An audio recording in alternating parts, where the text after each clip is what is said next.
Yeah, so the leftists want kink and pride, and they're not shy about saying it. In fact, there was an article published yesterday, oh no, 2 days ago now, in the Washington Post. So not small time, not, some fringe lunatics who aren't being given a platform. No, the Washington Post. And this... I don't think them being in the mainstream discounts them from being fringe lunatics. That is apparently true, yeah. So the corporate press has decided to publish this article saying, yes, kink belongs at Pride, and I want my kids to see it, which sounds like nonce advocacy to me. What kind of person wants to expose their children to explicitly sexual content? A nonce would. Yeah. So the nonce says our elementary schooler, their own child. They're talking about their own children here. When they're at a pride parade, pointed in the direction of oncoming floats, raising an eyebrow at a bare-chested man in dark sunglasses whose black suspenders clipped into a leather thong. This is all sounding very wholesome already, isn't it? Like first sentence in, the man paused to be playfully spanked by a partner with a flog. What are they doing? My curious kid asked as our toddler cheered them on. This is just a vision of hell, isn't it, really? The pair was the first of a few dozen kinksters who danced down the street, laughing together as they twirled their whips and batons, accompanied some leading companions by leashes. At the time, my children were too young to understand the nuance of the situation. Thank God. I mean, grief. Like, I told them the truth, that these folks were members of our community celebrating who they are and what they like to do. Our community? Yes. Her community is the kink community, I guess. The LGBT pride community, whatever they want to call it. And they are happy for them to be sexual in front of their children. I mean, I wouldn't be happy if this was heterosexual people doing this in front of kids. I wouldn't be happy if there were no kids involved at this point even. Like, well, take it back for a second. Yeah, don't do it in public. People doing their kinks in public is weird enough anyway. Yeah. Not proper. Yes. But then doing it in front of kids... Yeah. And then being proud and then being like, yes, kids, enjoy the kink parade. Let me explain to you why these gay men in leather are whipping each other. And have leashes on. Like I said, I wouldn't want this being done to by heterosexuals in front of kids. It's nothing to them being gay. It's about them openly demonstrating a fetish in front of children. Your kink is not a sexuality that is oppressed. Yeah. I mean, it's obvious exhibitionism, and you are doing it to children.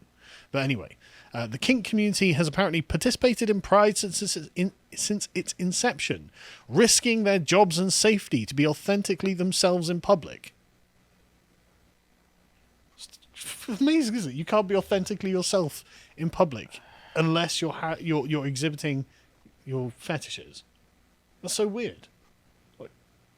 Like, and gross. Where does that even end? What even line of reasoning is that? What limits if you them can't to go to doing the bathroom anything? in public, you're not being authentically yourself? I mean, why fetishes? Why are those something that have to be I don't know, but I like the way that you brought up going to the bathroom in public and fetishes as if these are separate categories. Yep. I have actually seen, obviously we can't show any of these sort of pictures, but I've seen plenty of images from Pride parades that are, I mean, the one that really strikes, I can't get out of my mind, is a giant fat woman sitting in a bath naked, an inflatable paddling pool, with a bunch of gay men peeing on her.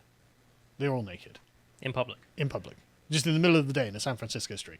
And it's like, right. You deserve oppression. I agree that Pride should be a welcoming space for children and teens. Well, I bloody don't, if that's where it's going. But policing how others show up doesn't protect or uplift young people. No, I guess not. Instead, homogenizing self-expression at Pride will do more harm to our children than good, she states without any evidence to back this up. Well, I disagree.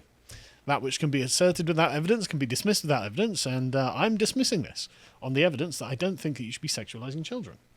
Which is a much stronger argument, I would guess. I mean, to me it is, but then I'm one of those old-fashioned parents who doesn't want their children exposed to sexuality before they're even teenagers.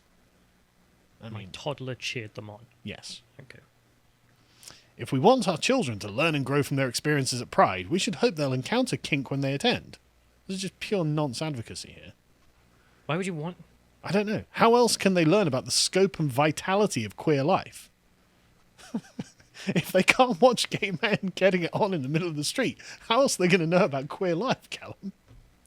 I mean, does that imply that like everyone who is gay or bi or so forth is only there because they experienced as a child gay men in front of them? It not necessarily, but it does imply that queer is literally just kink.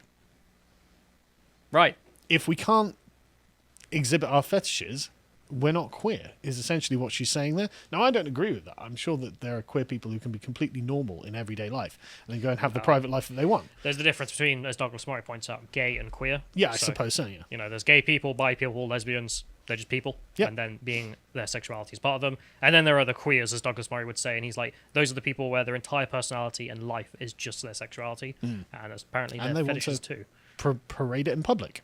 The most outrageous claim is that innocent bystanders are forced to participate in kink simply by sharing space with the kink community, as if the presence of kink at Pride is a perverse exhibition that kinksters pursue for their own gratification. Yes, they do.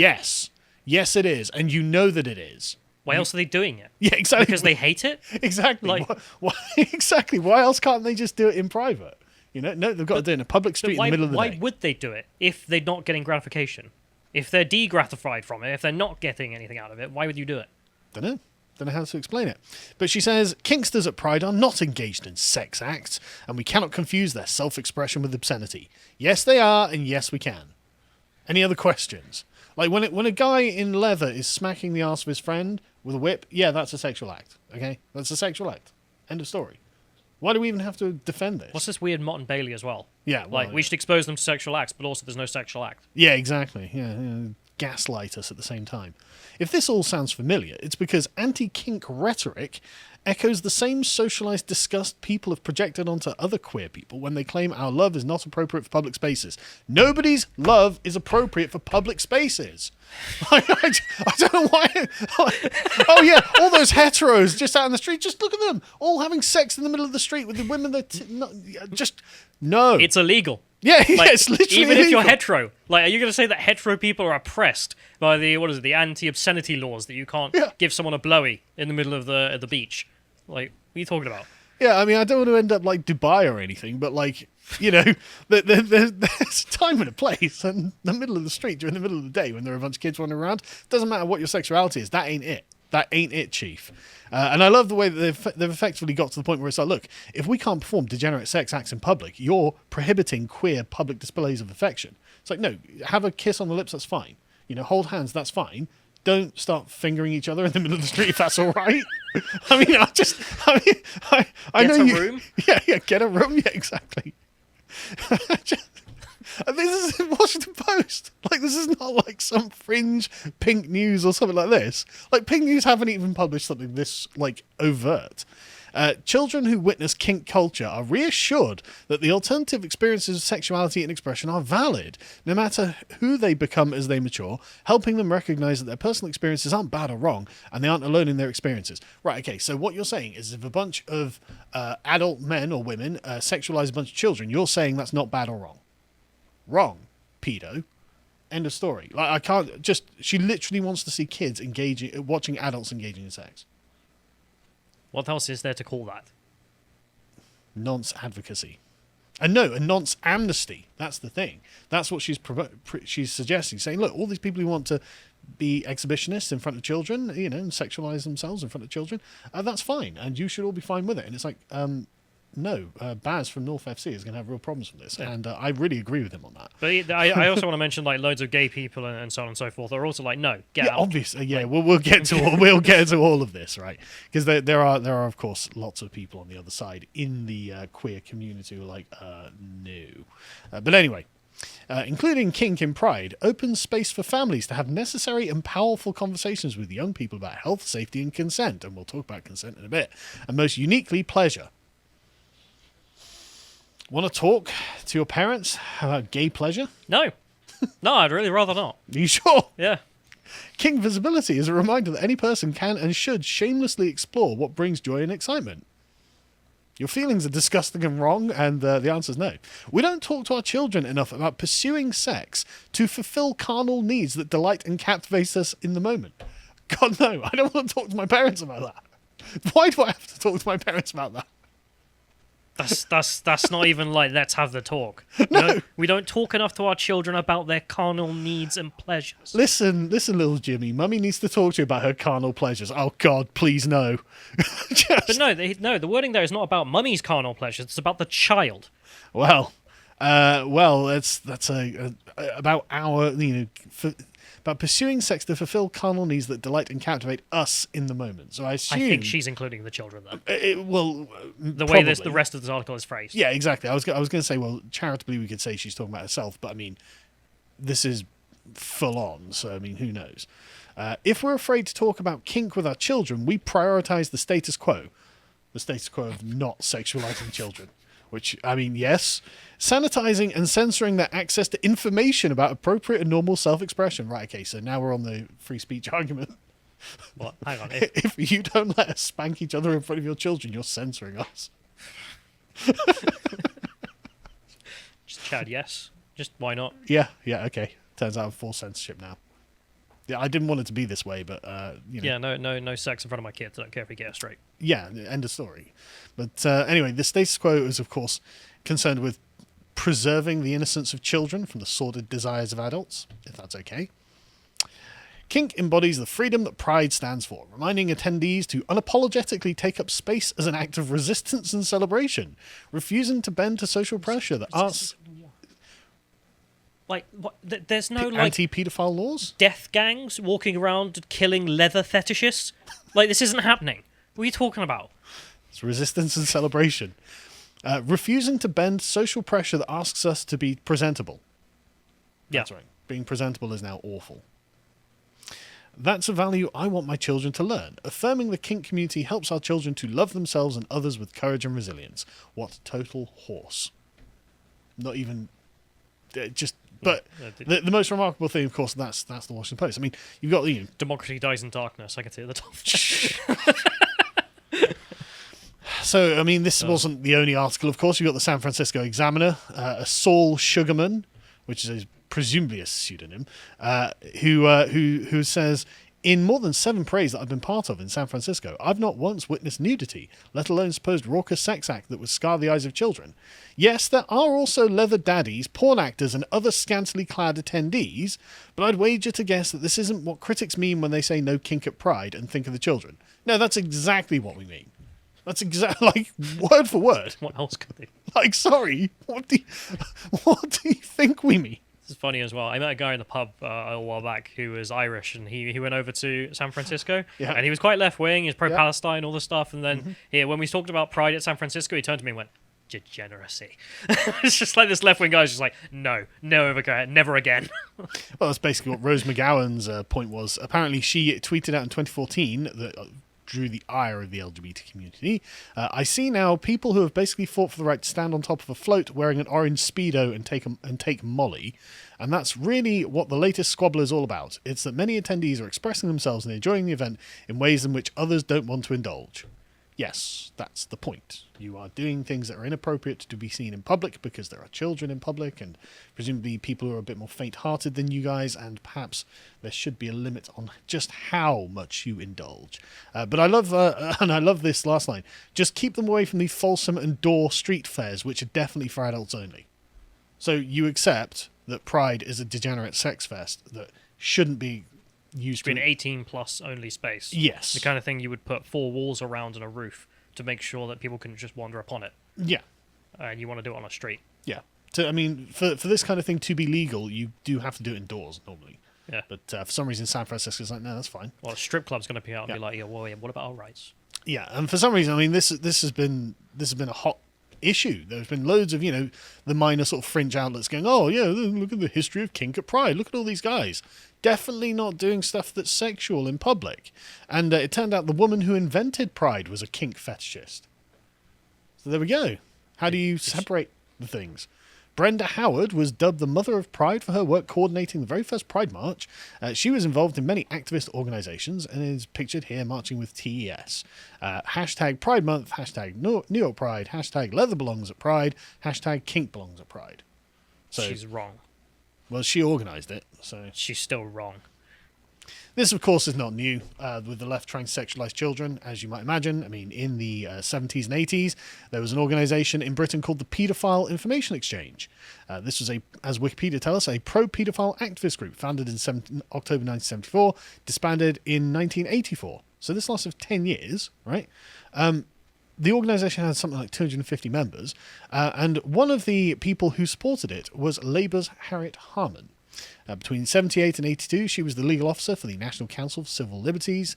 Her husband was Labour's shadow police minister, and he chaired the NCCL in the 1970s. And this organisation had links to the paedophile information exchange that we've known about for years, and as the Independents say, have been a stain on its reputation, although as far as I'm aware, she's never apologised for this. I believe she went on to deny that she knew anything about it. And Did that's she? why she's like, I'm not apologising because I didn't know anything. It's not my fault. And it's like, tough to believe. And in America, you have, of course, NAMBLA, the North American Man-Boy Love Association. I remember first hearing about this from South Park, and I thought this was a joke. I didn't realise this was real, right? But apparently it was. And what's really funny, if you scroll down to the controversy bits, you can see... Oh, really? Controversy? Yeah. The opposition part, sorry. You can see that they literally spent decades trying to separate them from left-wing activist groups. As in, the gay pride stuff, all of that, the leftist activism. They spent a lot of time trying to extract NAMBLA from their movements. And this took a long time. Of course, they didn't just take a bullet. Well, no.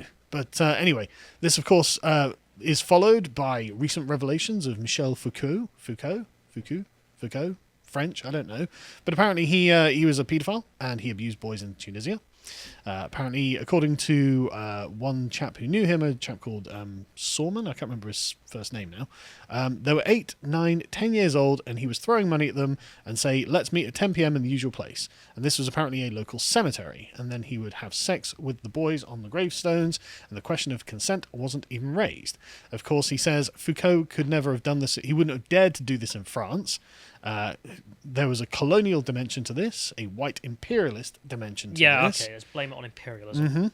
This guy's like the founder of modern leftist philosophy, right? Yeah, the reason that he's noteworthy in this regard is because literally all of the woke nonsense that we're seeing now is a consequence of Foucault, Derrida, Simone de Beauvoir, and a bunch of other French academics who all signed a public letter to the French government in the 70s asking them to reduce the age of consent in France to 13. Frankly, I'm just amazed that France has got an age of consent.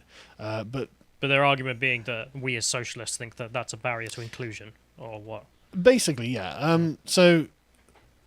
This I actually would have to go reread the letter to hear their reasoning, but basically there is, as the progressive cope on this in the next one. So obviously leftists have got to explain. Hang on a second, why do we follow an ideology by what appears to be a noted paedophile? The guy in charge of NAMBLA as well, the David guy, is a communist. Of course he is. But this was an amazing article. It's like, should Michel Foucault be cancelled? It's like, yes, for lots of reasons, and if paedophilia is one of those reasons, that's fine. If paedophilia isn't one of those reasons, what's wrong with you? That's a great question. He says, although no victims have come forward to substantiate... I'm not a racist. But apparently he was a racist, so now he needs to be cancelled. Okay. So, white imperialism. But though no victims have come forward to substantiate Sorman's claims, moments from Foucault's life and work do not reflect favourably on his reputation. His allegations, along with extracts from his books, which defend paedophilia against arguments that is immoral, yield evidence for the case that Foucault was a paedophile. Yes. In 1977, Foucault and a litany of other French intellectuals, including Simone de Beauvoir, Roland Barthes, Jean-Paul Sartre, and Jacques Derrida, signed a petition that sought to reduce the legal age of consent to 13. So it seems that there's lots of evidence that this is probably true. There is a man who says, look, I saw him doing it. I mean, what do we need? Like, what more do we need? This guy seems to just be a pedo. But anyway, going back to the Washington Post article, this, of course, dropped like an absolute stone on Twitter. Well, I mean, you say that, actually. I say that, but, like, there were plenty of people who were in favour of it. Thankfully, though, all the quote tweets are a bunch of what few conservatives remain on Twitter going, look at this. This is paedophile advocacy just straight up. Like, how much more could you get? I mean, and there were thousands. It was the most ratioed thing I've ever seen. And, of course, you got a lot of people replying who were furry pedos for some reason. Just, that's one. Go to the next one. And there's him in a little dog face thing. Next one. Just What the Yeah, no, these are the people who want your children to watch them engaging in their fetishes as they go past. Very liberal about this. You want to do that in your bedroom? Do that. On the streets in front of kids? Nah. I mean, just saying, if you keep pushing, I might be slightly less liberal on these things in future. And then you get the objections. So the first one that I found was entertaining from a verified checkmark. FFS, no. No means no. You're setting us back years with your BS. Not saying it's wrong, though. You're saying it's bad optics. That's a good point. It's interesting, isn't it, James?